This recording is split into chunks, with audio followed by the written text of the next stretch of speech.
17 August Mohammadpur RAB 2 Raniganj এলাকায় অভিযান পরিচালনা করে এবং একটি বিদেশি পিস্তল এবং 10 রাউন্ড অ্যামিউনিশন উদ্ধার করে। পরে আমরা দেখতে পাই এটি মোহাম্মদপুর থানা থেকে লুণ্ঠিত যে পিস্তল তারই একটি এই পিস্তলটি, অর্থাৎ মোহাম্মদপুর থানার লুণ্ঠিত একটি পিস্তল আমরা গত 17 আগস্ট উদ্ধার করি। এছাড়া গতকালকে আমরা কদমতলী এলাকায় র্যাব 10 একটা অভিযান পরিচালনা করে, সেখানে 2টি বিদেশি পিস্তল এবং 10 রাউন্ড অ্যামিউনিশন 12 রাউন্ড অ্যামিউনিশন উদ্ধার করে।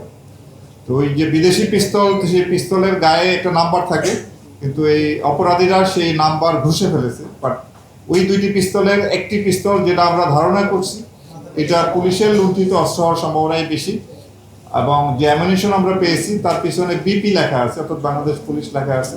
তো আমরা ধারণা করি এই 2টির একটি কমপক্ষে আমাদের যে হারানো বা লুণ্ঠিত অস্ত্রেরই একটি অংশ হবে, যেটা আমরা ফরেন্সিক করে এটা আমরা নিশ্চিত হতে পারবো। আমরা সেই প্রক্রিয়া আমরা এগিয়ে যাচ্ছি। তো আমাদের এই অবৈধ অস্ত্র এবং লুণ্ঠিত অস্ত্র উদ্ধার অভিযান আমাদের চলমান আছে। আমরা সব বাহিনী এটা আমরা চেষ্টা করছি যাতে এই অস্ত্রগুলি আমরা দ্রুতই উদ্ধার করতে পারি। আর গত 25 আগস্ট মুন্সিগঞ্জ জেলার গজারিয়া থানার গুয়াগাছিয়া ইউনিয়নে জামালপুর নামে একটি জায়গা আছে, যেখানে অল্প কিছুদিন পূর্বে একটি অস্থায়ী পুলিশ ক্যাম্প করা হয়। ওই এলাকায় ডাকাতি, দস্যুতা, চাঁদাবাজি এবং ওই মেঘনা নদীতে এই ধরনের ঘটনা প্রায়শই ঘটে, সেটি প্রতিহত করার জন্য ওই ক্যাম্প স্থাপনের অল্প কয়েকদিন পরে, অর্থাৎ গত 25 তারিখে, যখন মুন্সিগঞ্জের ওই ক্যাম্পের টহল দল ভারপ্রাপ্ত কর্মকর্তা সহ নদীতে যখন টহলে যায় এবং যখন মেঘনা নদীতে প্রবেশ করে, তখন ওই এলাকার যে চিহ্নিত সন্ত্রাসী দস্যু বাহিনী পিয়াস নয়ন গ্রুপের লোক, তারা কয়েকটি ট্রলার এসে পুলিশের উপরে আক্রমণ করে, পুলিশের উপরে গুলি বর্ষণ করে, পুলিশও পাল্টা গুলি বর্ষণ করে এবং এক পর্যায়ে ওই ডাকাতরা এলাকা থেকে পালিয়ে যায়। এই ঘটনার পরের দিনই আমরা র্যাপিড অ্যাকশন ব্যাটালিয়ন আমরা একটা উদ্যোগ গ্রহণ করি এবং একটা যৌথ বাহিনীর অপারেশন পরিচালিত হয় র্যাবের নেতৃত্বে, যেখানে থানা পুলিশ, নৌ পুলিশ এবং কোস্টগার্ডের সদস্য সহ অভিযান পরিচালনা করি।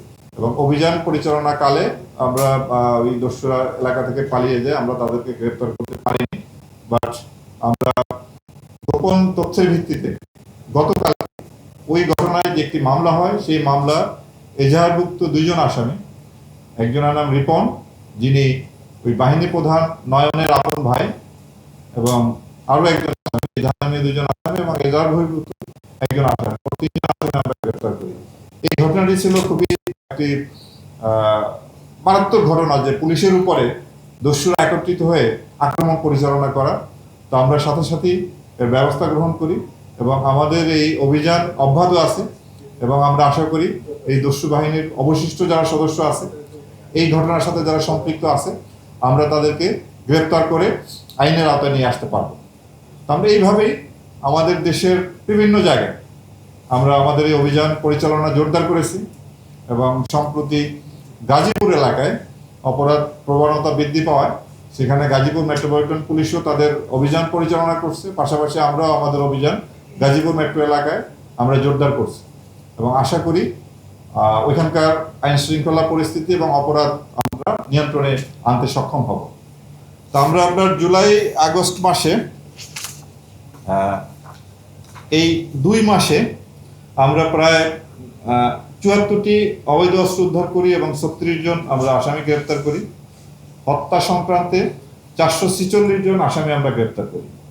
নারী নির্যাতনেরও বেশ উল্লেখযোগ্য সংখ্যক আসামি গ্রেপ্তার আছে, এবং মাদক মামলায় আমরা 740 জন আসামি গ্রেপ্তার করি। আপনারা জানেন যে মাদকের বিরুদ্ধে র্যাব খুব জোরদার অভিযান পরিচালনা করে আসছে, এবং গত 2 থেকে 3 দিন আগে কক্সবাজারে 4,60,000 পিস ইয়াবা সহ একটা ট্রলার এবং 9 জন আসামি গ্রেপ্তার করি। এবং এর পূর্বেও আমাদের বেশ কিছু উদ্ধার আছে।